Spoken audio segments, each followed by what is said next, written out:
Today, we are so excited to introduce our guest and our topic, which is pretty much why people never really recover from minor car accidents. Most people think, oh, it'll get better on its own. And so they try to just cover up the symptoms with Advil or Tylenol or something and try to just medicate a physical injury. Most of the time, everyone has what's called PIP insurance, personal injury protection insurance. For you listeners out there, this is for everybody. Please take this to note. Call your insurance company, your insurance agent, and increase your PIP. It is the least expensive health insurance you could get on the planet. And when you need it the most, it's the best to have.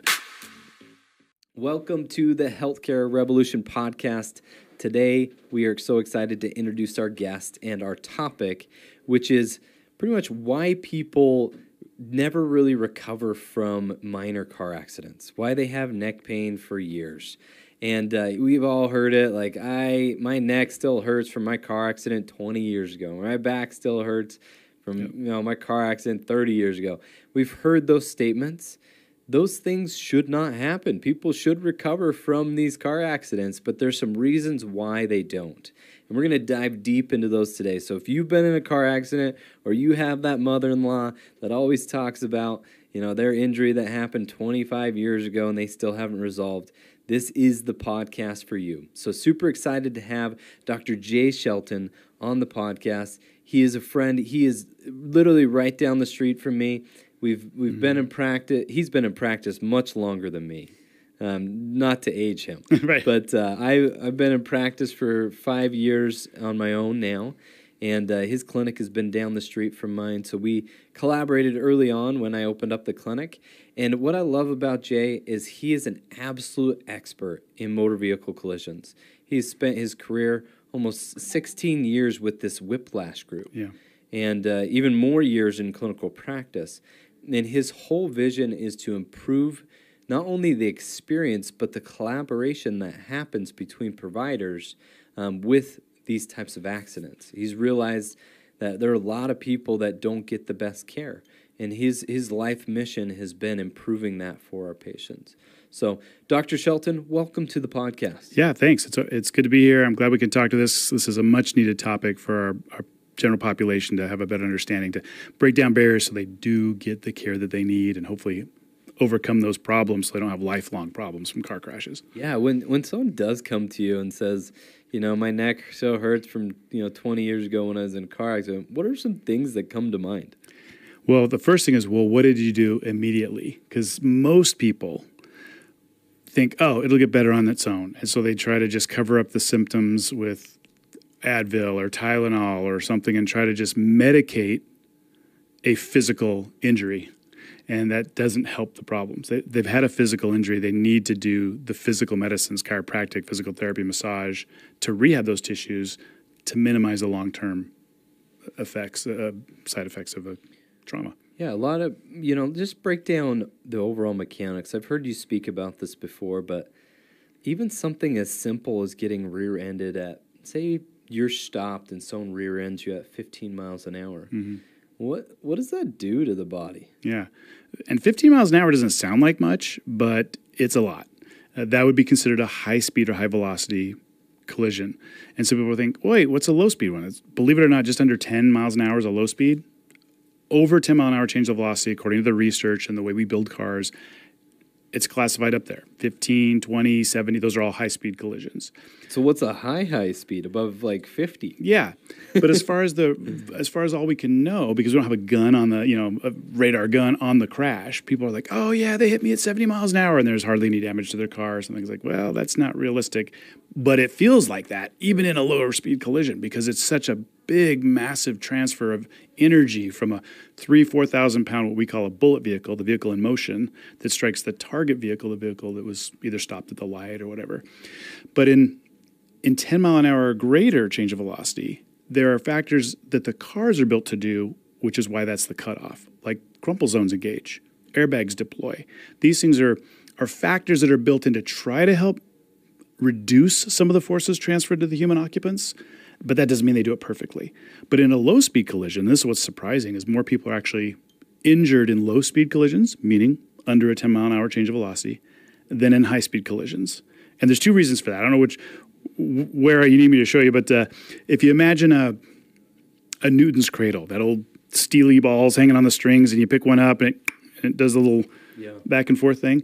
If there's no crumple zone engaged in this low-speed collision, all of that mass in motion goes from frame to us occupants.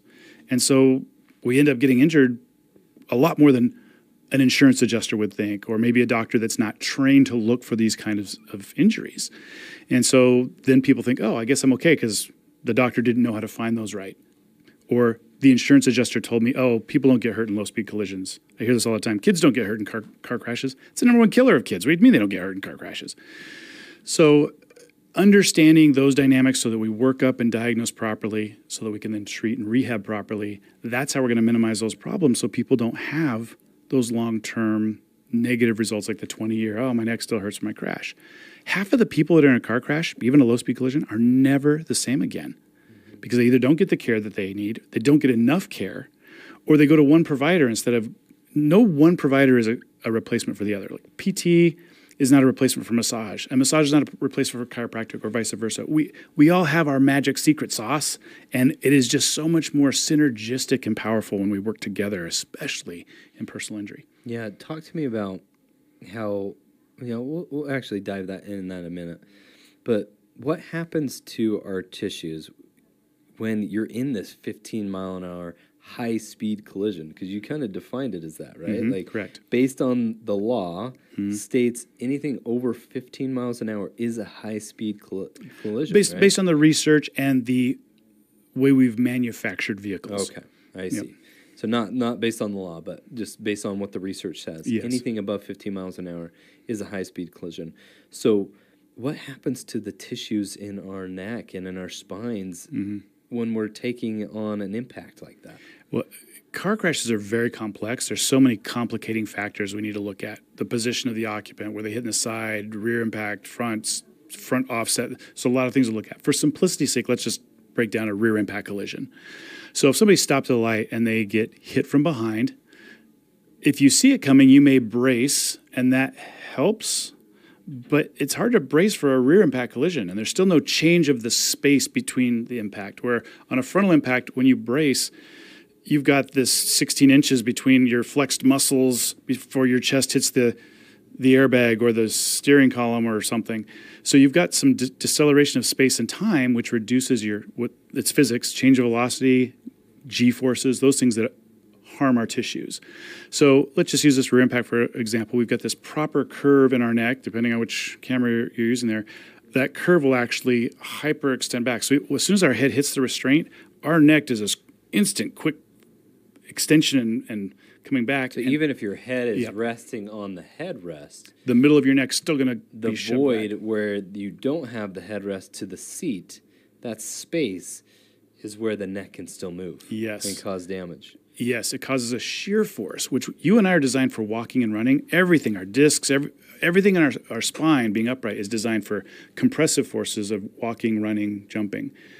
We aren't designed to take a shear force. And that's why the research shows 6 mile an hour change of velocity, we're going to have an injury. Yeah. So when you're looking at 15 miles per hour, rear-ended, and your seat loads and then launches you forward faster than the actual vehicle is moving, and then your seatbelt engages and stops your torso and your head. And then what happens if your head's not on the headrest? Even if it's not void here, right? Yeah, there's an additional void, right? Of the whiplash going backwards. So there's the whole loss of the curve, which really affects C4, C5 in the middle. That's the weak link in the chain in a rear impact collision. But there's so many more things that still get hurt. So now we've got the shear force. Then we've got this. If you've ever played with silly putty, if you stretch it slow, it stretches. But if you stretch it fast, it snaps. Our tissues are similar to that, where when it's at high velocity, we're going to get soft tissue injuries. Now, the thing, it may not be this big hematoma on our neck. It may be microscopic tears in our discs and facets, and facet joint capsules and things. And those are problematic. They will heal up better with our care, but they're not going to go away on their own. I mean, the human body is really interesting how it builds scar tissue. It says, hey, look, you've got a cut. We don't have to stop what we're doing and concentrate it. Just the blood coagulates, creates a scar, and now it's got stronger tissue. It's ugly, and takes up more space. Well, if we have that going on inside of our body, how's that not going to lead to a problem? But if we're doing physical therapy, chiropractic, massage to help I use my hands this way. I'm like, normal tissue is parallel. But when we have a trauma, like a shear force through our spine, now we're going to lay down parallel crisscross scar tissue that takes up more space. It's space occupying. And now it's just super glue in there. But if we adjust it, massage it, give it physical therapy and traction and exercises at the right times to help it lay down healthy tissue, we can guide it to actually not create all that scar tissue. But that's why people are like, oh, it'll be fine. And you even think about, like, when you have that scar tissue at certain segments, how it limits your ability to move that segment. Say we're talking about C4, C5, and it's a certain area of the spine that is kind of bound up because of the scar tissue. It's going to demand more motion above or below the joint, right? Which can cause damage to what we call adjacent segments. Absolutely. And then also the proprioception, right? Proprioception being defined as the joint's ability to detect where your head is in space. All that proprioception gets thrown off. So when you're turning your head one side or the other, up or down, it detects how much change there is and where your head is in space, and it communicates to your vestibular system and can cause all kinds of dizziness as well.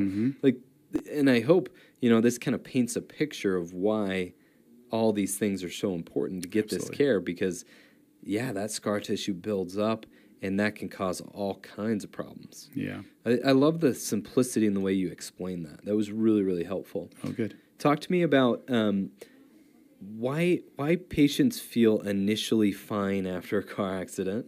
They're like, oh, I'm fine. I don't need to take the ambulance. I don't need to go to emergency room or Instacare. I'm feeling fine. Yeah. And then the next day or 2 days later, they're like, oh, I'm hurting. I can barely move. Why is that? Why is there delayed we've got injury? We've got that shock system that's just for survival. Hey, something traumatic happens. Do I still need to get out of here? It's like old survival stuff, right? Yeah. And even in this modern day, we've still got those subroutines going on. It's survival. Oh my gosh, what's this going to cost me? Is my family okay? Is this going to affect my job? We're worried about all these other things that it takes a day or two sometimes for things to settle in, or for that swelling to get to the point of now, because inflammation causes pain. And so sometimes the inflammation is slow going. It's the later onset. What's really strange is the late onset where people think they're going to be okay, and it's like 6 or 8 weeks later, and it finally catches up. And that's, again, why I say, man, you've got to get checked by a certified specialist in the personal injury world right away. Don't just wait till it hurts. Pain's the last guy on the scene and the first guy to leave before healing's done. And so we don't want to get in the habit of chasing pain. That's what our allopathic model has taught us, is you have a symptom, we have a pill. You have a pain, we have a pill. But gosh, your body wants to be healthy naturally, but we got to help it to do that. What is the issue that, you've probably seen some not great cases of people that have delayed care. What does that do to their case? When they decide, I'm not going to go get checked out, I'll wait it out. Yeah. And then, 4 or 5 weeks, I can't do this anymore, and then they go get checked out. What's the problem with that?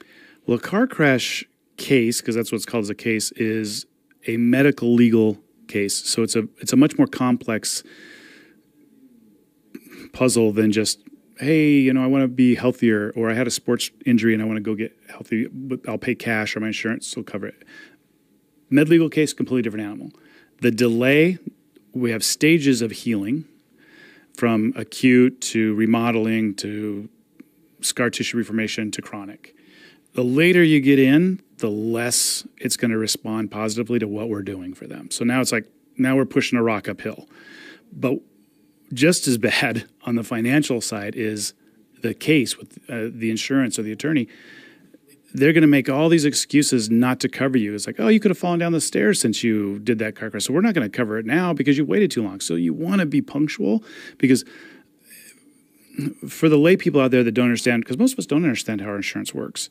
As soon as it's a car crash, that goes into the auto insurance world in America. Now, when I wrote my book, it was shortly after I got back from practicing over in Europe. And in Europe, they have state insurance, much like Canada or something. And so the auto insurance doesn't cover the patient. It only fixes the car. You get a car crash, it's your state insurance that does your medical, which is interesting. Sorry, I'm going down a rabbit hole here, but it's interesting. That's why the state insurance or the state tax dollars pay small cities to put in more roundabouts because it saves them healthcare insurance from car crashes because now we only have side swipes instead of rear ends, T-bones, head-ons, left turns. Those are all really dangerous. Yeah. Don't happen in a roundabout. Doesn't slow anyone down. Right. So going back to this, with your insurance, it's auto insurance in most states. It's getting harder. It's the last frontier of good insurance that covers 100% of what's medically necessary. So when you have a good trained specialist in PT or a good trained specialist MD, which there's not a lot of them out there because I try to train them and most of them are non-receptive because the pain clinics are good with it, but your ER doctor, they're just like too busy. They're not going to get certified in car crash stuff. And they're just trained to think, do we need to put this person in the hospital or can we send them home? They're not thinking, do we send them home and send them to the PT, the chiropractor? That's not even what they're thinking. It's not on the radar. They kind of clear them. Yeah. Like, you're good to go back to normal activity. You don't need to be admitted. Yeah, because they don't understand these injuries. But the problem is they're getting them same day or immediately next day, and a lot of those symptoms, the pain hasn't come on yet, and they clear them too early rather than observe them. And you go back to the emergency room a week or two later because you're still hurting, and that's a ridiculously expensive bill to then see another doctor that doesn't understand these types of injuries. Yeah. So I think I kind of went down a rabbit hole from your question, but the main point is it's a case medically and it's a case legally.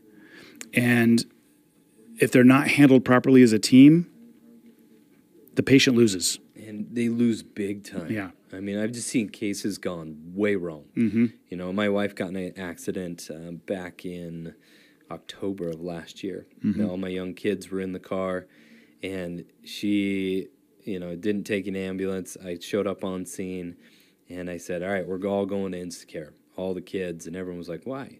Everyone's fine. I'm like, no, you don't understand. This is a legal issue, right? There's people at fault here, and insurance, whether you're at fault or not at fault, covers you because you pay a premium. Right. And most of the time, everyone has what's called PIP insurance, personal injury protection insurance. Minimum, I believe, in Utah is $3,000. So it covers up to $3,000 of your care, whether you're at fault or not. Mm-hmm. And your premiums might go up a little bit. Doesn't affect your premiums at all. Doesn't affect your premium. Well, we got an expert here to tell us. Yep.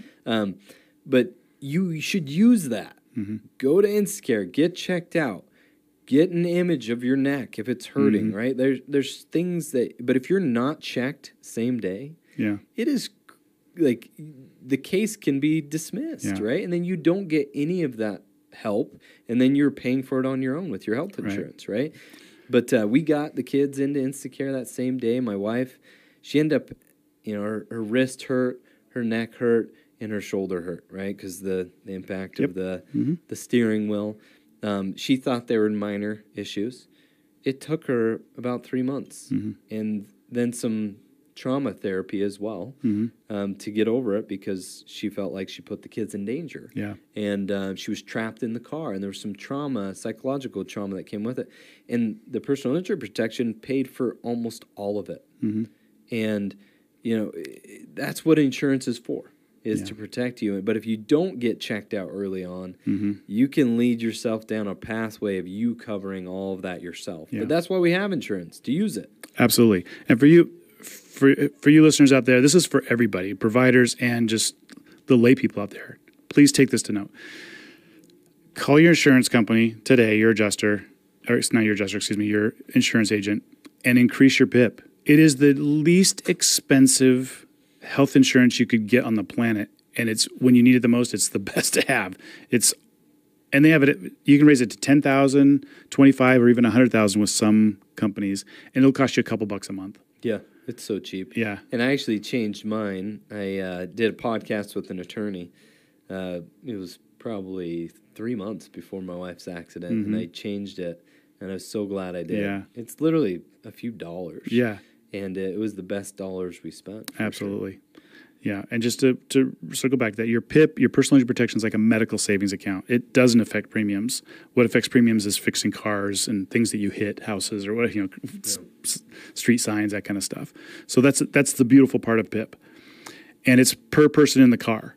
So if you raise it from 3,000 to 10,000, that's per occupant, like you and your wife and the kids. Individual kids. Individually. Yeah. So it gives you a lot of good peace of mind. Yeah, absolutely. I love that. Especially like when I heard she was in the accident, I thought, oh my gosh, I'm so glad I changed that. Yeah. But you can't change it after the accident, right? Like, you need to be proactive in this. It's very cheap. It's kind of like life insurance, right? It's very, very cheap. But when you need it, you need it. Yeah. And if you're not on it today for your family, you could be in a situation where you would want it. Yeah, so for sure. if you haven't changed it, go in and change it. All you need to do is call your insurance agent, make that switch, and it's super simple. So tell me why it matters to get to a provider that actually does personal injury work. Yeah. And how would these patients know? Well, you've got to look up, and this is the frustrating thing with we have specialists in different areas. Like, for example, if one of our kids needed brain surgery, we wouldn't go to a general practitioner surgeon. We would go to a certified brain surgeon that's done advanced training in this stuff. And personal injury is an area where there are certification programs. That's why my program, I take this so serious of making sure that the medical doctors, chiros, PTs, even massage therapists, office staff, and the attorneys can all do this certification. At least we're all speaking the same language on a certain level of learning material in this med legal case and managing that and taking tests so that we can show some proficiency. And then there's more advanced ones, but you got to have some things that shows that. But what frustrates me is the advertising. People just advertise, oh, I'm an auto accident specialist because they're a self-proclaimed specialist. They just hang up a shingle because they want to bill auto insurance. And that to me is unethical. If somebody's certified, they have to advertise who they're certified with. For example, there's a certification program out there that I highly recommend, Personal Injury Training Institute. If they say they're a certified motor vehicle collision occupant injury specialist, it's a mouthful, they have to say who they're certified with in the marketing and advertising to be legal. Certified by PITI, Personal Injury Training Institute. Certified by Whiplash Group. What does that training look like? So that one's 60 hours of training in the med legal and going over the Croft guidelines. Croft guidelines are the most widely accepted guidelines post-motor vehicle collision for the treatment of the neck, because this is what's most susceptible to injury in a car crash. We've got this 10-pound bowling ball up here on these tiny muscles and ligaments, and we got 3, 4, 5, or in my case with my crash, I got rear-ended by an ambulance, 14,000 pounds. Rear-ended by an ambulance? Yeah, I was coming back from Park City in a DeLorean, a time machine, which is a rear-engine car, horrible car to be rear-ended in. Safest car on the planet in 1982 on a front impact that they test them, but horrible to be rear-ended in. And this 14,000-pound ambulance was transporting somebody from Wyoming, and he's following too close to try to take a picture of my odd car, and all of a sudden traffic stopped, and he just hit the back of me, and I was paralyzed on impact and had to have my neck fused. So I've been through all this stuff, chiropractic, PT, surgery, I've been through the whole gamut.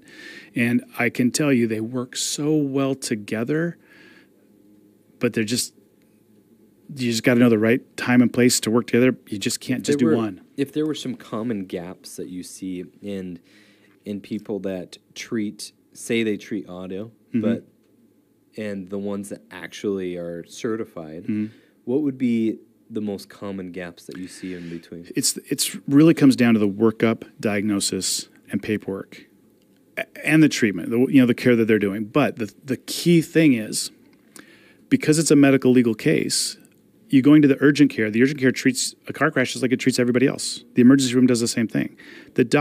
I've had patients come from the emergency room. These guys are experts, and I'm not putting them down. These guys are experts in trauma care. And there's 1 or 2 diagnostic codes. They were in a car crash. They had neck pain, generic neck pain. That does nothing for the attorney to tell the story to the insurance that wants to know what's going on. It's like, look, you paid us at premiums. We want to take care of you, but what we see here is nothing, so you must not really be hurt. Yeah, and the thing is, what I've realized over the years as I've studied this more is that as providers, we work in 2 different worlds. There's the motor vehicle accident world, which you could lump up with self-pay, which pretty much means there's different rules. And then there's commercial insurance, Medicare, Medicaid, those rules. And if I was to use a certain code, so in PT we use codes, diagnostic codes, for certain types of injuries, whether it be chronic neck pain or acute, early onset neck pain. And if I use a certain code in the motor vehicle collision world for accidents, as I do in the insurance world, I will get denied with commercial insurance, and it will get accepted by motor They, vehicle they collision speak board, different right? languages, and the So- numbers are different. Our language. To bless all of their hearts of all these providers, if you don't know the difference of the codes that you need to use for commercial insurance versus motor vehicle collision, you can really set up the patient for a poor case. Yeah. And you're not setting them up well. And to be a true diagnostic expert, you need to use the right codes that are appropriate for the case. Absolutely. That's the big deal. You've got to do the right workup and diagnosis so that you can write the right report with the right diagnostic codes so that you've paved the way for the entire case and the care. So that's the big difference. And look, I don't want to put anybody down. Doctors are lazy when it comes to doing their notes. They want to treat patients. They went to school to help people, and they don't want to write a novel every time they see somebody. But that's what the insurance companies want. And so it comes down to having the right software that make your work easier, your workload easier, but still check the boxes. But I think in personal injury, since it's a med legal case, it takes a little extra TLC in the beginning to really deep dive with that patient for diagnosis. The most common diagnosis that's missed is concussion. That's a brain trauma. That's a traumatic brain injury, and it's missed all the time. And then it can also lead to traumas like your wife was having, where it changes our personality, or we're afraid to be in the car, or we feel like, oh man, I wasn't there for the kiddos. I was the mom and I made a mistake. Those kind of emotional things are serious, and they require a team. Not a chiropractor can't treat PTSD. We've got to get a psychologist involved in the case.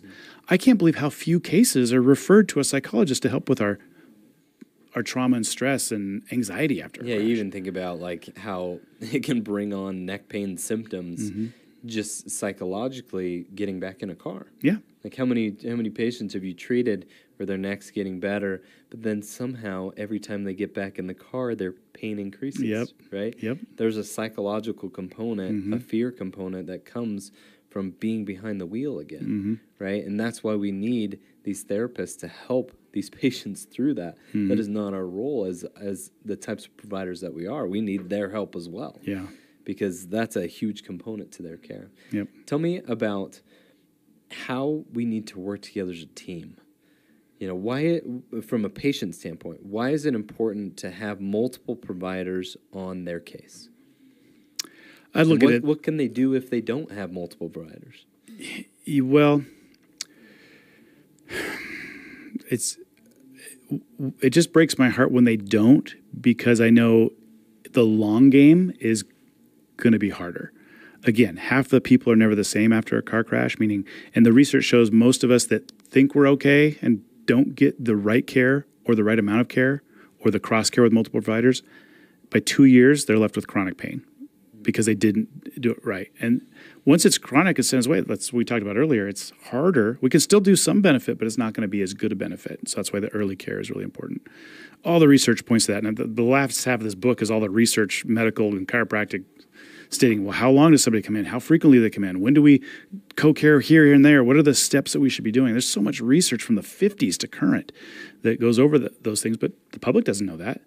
And most doctors don't know that. That's our biggest problem is we don't know what we don't know. So if we don't go get certified, most people that go get certified, like, oh my gosh, I wish I would have known this a long time ago. How many patients have I not documented properly in the past? But, we're human. We can only get so good so fast. But to answer your question, we need to do co-care. I look at it like making a pizza. If I'm the dough and you're the sauce and somebody else is the cheese and we got the pepper, what kind of pizza are we going to make? Is it just going to be a crust? Or is this just going to be the sauce? Or is it going to be just sauce and crust? It really takes that. It takes a village, takes a group of a specialty to help really fully rehab these tissues, because this is a really good example for you. A lot of times the insurance adjusters or the opposing attorneys will say, oh, it's just a soft tissue injury. Get over it. I'm like, It'll heal. Yeah, just a soft just a soft tissue. My brain's a soft tissue. Is that not important that you're just going to let that just heal on its own? My blood vessels are soft. My organs are soft tissues. My ligaments, my discs, those are all. Everything is a soft tissue except bone. So why are you trying to downplay this as just a soft tissue? Soft tissue injuries are serious. And soft tissue injuries do not heal correctly without guidance. And that's where we all come in. Yeah. when we have that soft tissue injury, going back to, we talked about that curve where our head hits the head restraint, and it's called the S curve, where our neck goes into an S for a second. There's so much microscopic damage done in that millisecond that takes months to fix, or years if it can be fixed. And it can be a permanent impairment. So if we're not doing the proper workup and diagnosis, which is history, exam, and those kind of things, we got to ask the right questions. We got to work up the right diagnosis, and taking the right imaging where we can do the right measurements. It's not so much just looking at a picture. We got to do measurements on those pictures to go, wait a minute, what's the AMA guidelines telling us on a measurement of this curve in the neck, or the joints where they're sitting, the bones where they're sitting? Because that measurement grades the injury, which tells us how long and how frequently they need to come in, or if they're ever going to get better. Motor vehicle collision cases that you don't get imaging for? Me personally, a car crash, personal injury case, it's a trauma. And I wouldn't recommend treating a trauma patient without pictures. This is a good litmus test. If you have a provider that you were in an accident and you don't get imaging, you're probably in the wrong provider's office. That is a really good measure. I would second that opinion, 100%. Because if you're having general, say you hurt your back just lifting weights, do you need an image for that? It's really up for debate. Yeah. Right? There's not a significant trauma. If you fall off your bike at 20 miles an hour, are we going to get an image of your back if you have symptoms? Absolutely. Yeah, right? There could be a fracture. Yeah. Right? You were in a literally car accident with a 50,000-pound vehicle. Like, we should be getting imaging on every single case with a collision like that, because we don't know what those tissues look like. And is what it does, it supports the case as well. It gives us information, and sometimes we don't see anything, but you have pain. But it's another measure, another eye, another angle that we can get to clear you for other activities. Right. Right? And it helps us distinguish what we actually need to do with your case. But I think that's a really good measure. If you're in a provider office that you're not getting imaging in a high speed collision case, high or low speed collision, high or low speed collision, yeah, like you should be getting that imaging just to make sure we're clearing it. Because in the insurance world, legal world, an MRI, X-ray is kind of the gold standard. It's not, but not by itself. But it's honestly, it's almost useless by itself. There's a flow chart of how we're supposed to do stuff: the history, the consultation, the exam, which types of exam, which other objective exam things you put into a car accident patient that maybe you didn't do with a regular patient, like grip strength and measure range of motion. And then it goes to X-rays, and X-rays is the most cost-effective entry imaging. And then based on all this stuff to this point, then you decide if you get an MRI or not. You don't just go, oh, hey, you were in a car crash, let me get an MRI. I guess when you get hit by an ambulance, they did. That was the first thing they did. But I would... Make sure there's not somebody coming into our office. Injury. Yeah, somebody coming to our office, we're going to do an exam and X-rays and then see if we need an MRI. But what's awesome about the MRI centers here is they've been trained by an amazing doctor we've got here, Dr. Conlon, a chiropractic physician with all these extra letters behind his name. He's trained them to do trauma MRIs, which is a regular MRI of the neck, and then a flexion extension, and then upper cervical, looking for the transverse ligament and the anterior longitudinal ligament and the atlanto-occipital ligament. Because if those are torn, which we don't see on regular MRIs, they gotta go look for that. And going into flexion and extension exposes those ligaments, and will allow you to see if there's too much or not enough motion in those areas, right? And I do want to really drive this point home that you brought up earlier about too much movement above and below an area that's stuck. And the proper amount of movement in our spinal joints is huge for the proprioception and just for so many things, but it becomes degenerative early if it's stuck for a long period of time, or believe it or not, if it's hypermobile for a long period of time. Because first, the stuck position, we call it subluxated, that's going to become arthritic in the next 7 to 10 years is going to start showing up on X-ray and stuff. But above and below will catch up shortly thereafter because the body says, you know what, these have been unstable for all this time and I've been trying to deal with it, but now let's start packing calcium in here too, because and that's why traumatic arthritis spreads through the spine. It's so critical we understand that. Yeah. Because it really does make a difference. You even think about a fusion, a spinal fusion. Say you put in this as a patient, if you were to think about this, there's a metal cage that goes around, say, C6, C7, certain segments in your spine. And then it calcifies and it develops bone around it, and that's how it fuses. So it kind of fuses itself around that cage. But if you fuse one segment, it has to distribute load somewhere else. Yep. And that's where we call the adjacent segments, the one above and one below, are very vulnerable now. Because you've locked out one segment, it will demand motion other places. Absolutely. And same thing with scar tissue. If you get really, really stiff in one spot and we don't get motion back, that's why it's critical to get all this care. Yeah. You might think it's just going to go away and heal on its own, but you don't even realize how much it limits you. And then 30 years down the road, we're realizing, oh my gosh, it's still hurting me. Why? Because you never rehabbed it appropriately. Rehab is not just resting it. Rehab is not just waiting till it goes away. Rehab is actually teaching that joint the mechanics of how to move again after a trauma, and making sure you don't develop all that scar tissue around it and limit your ability to move. A lot of people just compensate for the rest of their life because it hurt the one way. It might not hurt anymore to do that thing, but they've memorized the way of moving, and that's what they are doing ongoing, is because they learned to move differently after their car accident. Yeah, they've altered their biomechanics to compensate. Well, now it's like your alignment off on your car. You're starting to wear out tires and ball joints prematurely all the time. If you start altering how you move instead of moving normal, healthy ways, it's gonna start to wear out parts, those adjacent parts and stuff. Yep, sure. Sorry for the car analogy. Yeah, that's totally fine. Tell me about the things that, what are really the long-term effects if people ignore these things?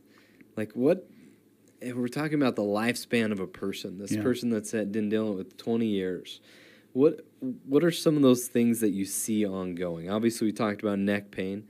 What are the other types of things? Man, the human body is a complex micro-universe. This is a miracle that we're living in here. And it's controlled and coordinated by our nervous system. And the nervous system communicates properly through the nerves and the peripheral nerves that branch out from the spine and go through these tiny little holes in the spine. So if we have inflammation or chronic inflammation that becomes scar tissue around those capsular joints or in the discs that then start affecting that nerve communication, here's the sucky thing. We think we're okay, but a nerve has to be pinched 80% or more, the research shows, before it hurts. And we're so trained to just chase the pain. Oh, it's not hurting, or it's hurting a little bit. Let me cover up the symptom with an aspirin or Tylenol or whatever. And it just becomes more problematic. That's controlling your immune system, your digestion, your hormone balance, which is going to affect your sleep. Everything can be affected by that later. And it's 20 years later, we're like, yeah, my neck still hurts from that car crash. We're not putting all the pieces together of why we have mood swings, why we're maybe not sleeping as well as we used to, why we're not digesting as much as well as we used to. We don't even connect the dots because it's been such a long time. But that's some of the effect that can happen from that. Yeah, absolutely. I totally agree. And you even think about like sleep disruption, dizziness, headaches, like anxiety, like these persistent things that significantly decrease your quality of life. Those are all things that are treatable. Those are all things that we can get better. Even just concussion symptoms, right? What it does to the eyes and the vestibular system in your inner ear. The brain, between vision, what's happening in your inner ear, and what's happening in your neck, all three of those things have to be aligned, or you have what's called dizziness, right? And that's where the spinning sensations come on, or the lightheadedness. All those things can come on, and we can dive super deep into that, but we'll keep it superficial for now. But ultimately, they all can be fixed. Yeah. But you have to identify, is this a vision disruption? Is this a vestibular inner ear disruption? Or is this in the cervical spine in our neck? And having a trained clinician that can help guide through that and figure out what is the thing, right? What is going on? And then utilizing each other, especially when we're not improving in the typical timelines that you would see for someone to improve. But more importantly, making sure we have different eye points on that injury and all of them are taken care of. Not just your neck pain's getting better, but your neck pain's better. Your headaches are gone. Your anxiety is gone. You're able to drive without fear, right? Like all these different things are important. Your shoulder pain that you had, your wrist that was hurting as well.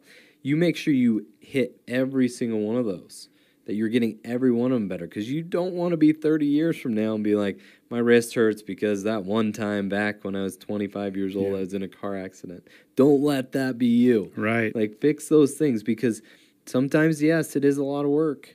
You got to see multiple providers, but you go through a lifetime of having these things, it just significantly decreases the quality of your life. Yeah.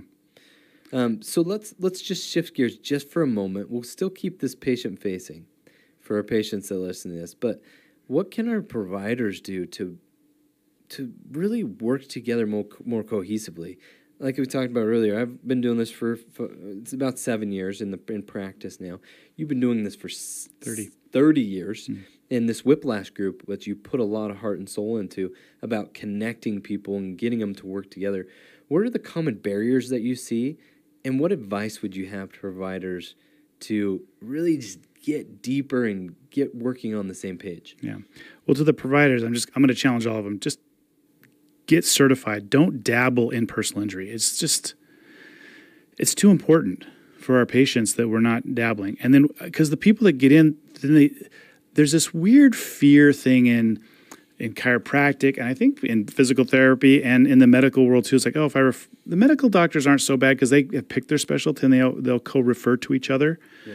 But it seems in some of the other ones we think, oh, if we refer out, we're not going to get the patient back, and that's some scarcity thinking that I think is unhealthy as a business practitioner, as a physician who is also a business owner. But it's out there. I'm just saying it's out there, and they need to not think that way. They need to think patient first. What does my patient need? And I will refer out to what they need, and communicate with the other doctors, and with the patient, and they should be coming back, and they're getting all the care. What does that common communication look like between the other doctors? Well, I think it's really important if we're going to document really well, and a patient's leaving, we should find out who they're going to, or if we refer them over there, we should have the patient take with them, or we should send over our report. So we're communicating on paper besides maybe even getting on the phone and just saying, hey, I'm sending Sally over here to you. This is what was going on with me. I feel like she needs your specialty. So now we're actually doing that handshake over the phone or whatever to make it more comfortable for the patient going over there and for us keeping those doors open. I want to see, when my patient sees another doctor, I want those notes back on what that doctor found. This is important, and most docs don't do this. It's a trauma case. You need to get 5 years of past medical records on that patient, and you need to review them, because the insurance is going to do that. The lawyers for the insurance is going to do that. Why do you want to get blindsided on not knowing what your patient has been through? They had neck pain before the injury. Is that documented? Did you talk about that? And it's okay if they did. What the pre-existing conditions look like. You just got to address it. And through the course of that care, I want to make sure we're sharing our notes with each other, so we all see the big picture for our patient. Why is this important for the patient? Because it's hard for us, if we're only treating our patient with the blinders on, we're missing some of the big picture. Maybe we can't treat out there, but we should still know about it. And maybe we can. Maybe we have tools in our toolbox to help with that. That's what I love about what we do. We have a Swiss Army knife of tools in our toolbox at our offices compared to the medical doctors.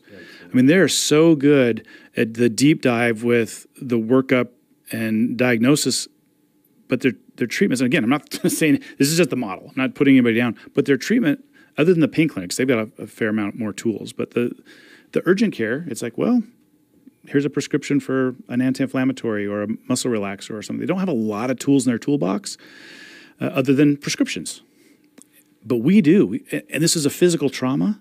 It needs physical rehab, and that's what you and I are black belts at. Yeah, absolutely. And I will say, as we wrap this up, and I'd love for you to talk about your book here in a minute, if you don't have a medical team after a motor vehicle collision, after an accident, find one. Yeah. You know, like it's really important to your long-term health. Even if you're cleared by urgent care or the emergency room, you seek out a chiro, seek out a PT that does this in that world. Because if you don't get care and care early on, you can have these things for a lifetime. And we've seen it quite a bit. And we have tools to help you in every way possible. Get back to 100%. There's no reason why you should get 20 years down the road and say, my neck still hurts from that accident. You should have it resolved, and that's what we're here to help you do. So as we wrap up, tell us about your book. Tell us about the resources that we can give for our patients to help understand if they have more information. Yeah, so with the book, it sounds like it's for physicians because it is called The Physician's Guide to Whiplash and Hidden Soft Tissue Injuries. But it's written where the patients can glean a lot of good information to help them out as well. But it definitely helps doctors realize what their lane is and when to refer out to other specialists and to work together as a team for the patient. The tough thing is when we're all trying to be the quarterback, it's going to sorry using a sport thing, but we're going to fumble it like crazy. The attorney can't be the quarterback because they can't prescribe healthcare, though they try. But they can communicate with us and say, hey, doc, did you miss this? Because sometimes they'll tell them something they didn't tell us. We all need to work together as a team. And most of the certified specialists are chiropractors and PTs because the medical doctors, there's a couple of them out there. And I'm not saying they're not really good at what they do, but the pain docs, they're more in this world than an ER doc or urgent care. If you go see them, great. You've got another medical license on the case. But to actually have it worked up and diagnosed and rehabbed properly, find a chiropractic physician or a PT that's certified. That's where you're going to get the most leverage because most of the cases are down here. Not very many need surgery. It's like 5%. Yeah. 95% of them need chiropractic physical therapy. I remember massage. I talked to an attorney the other day, and he sent us a few patients here and there, but he told me that he has sent over 85 patients to this neurosurgeon just this year. Mm-hmm. And that was very alarming for me. Mm-hmm. I'm like, only 5 to 7% of these cases should be getting surgery. Why are we sending those all to the neurosurgeon? Well, here's why, from the legal perspective side. Here we go. Is when the more licenses that are on the case that are telling the same story, the stronger that case is for the attorney. Because what the attorney ultimately needs to do is tell a story, the patient's story, of what happened, what they needed, and how they got it.